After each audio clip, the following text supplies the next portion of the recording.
குருட்டு ஜனநாயகனே, நம்முடைய கண்கள் எப்பொழுது திறக்கும்? சமுதாயத்தில் நடக்கும் சீரழிவுகளையும் அநீதிகளையும் அக்கிரமங்களையும் எப்பொழுதுதான் நாம் காண்போம்? சமுதாயத்தில் தானே அக்கிரமம், அநீதி, சீரழிவு நடக்கிறது. அதற்கும் எனக்கும் என்ன சம்பந்தம் என்று நாம் சிந்திக்கலாம். அது மிகவும் தவறானது. ஏனென்றால் சமுதாயத்தில் தான் நான் வாழ்கிறேன், நாம் அனைவரும் சேர்ந்து வாழ்கிறோம்.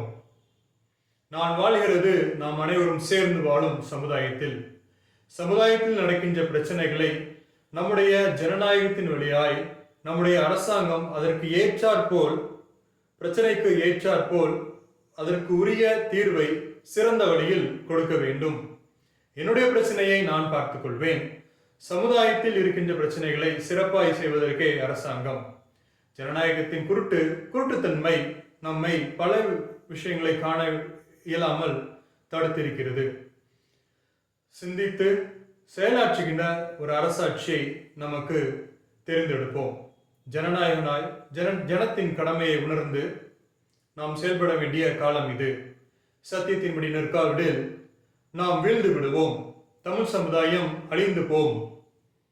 சத்தியத்தை அறிந்து செயல்பட வேண்டிய காலம் இது. ஒற்றுமையாயிருந்து மக்களுக்கென்று செயலாற்றுவதே சத்தியத்தின் அடிப்படை நோக்கம்.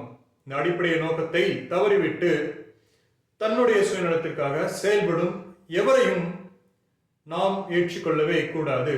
மக்கள் சேவைக்காய் தங்களை அர்ப்பணம் செய்து முற்றிலுமாய் அதற்கென்றே ஓடுகிற தலைவர்களை உருவாக்குவோம். அவர்களையே தெரிந்தெடுப்போம்.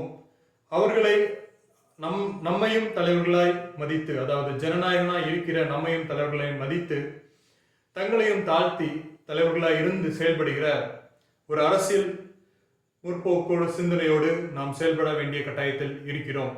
நன்றி.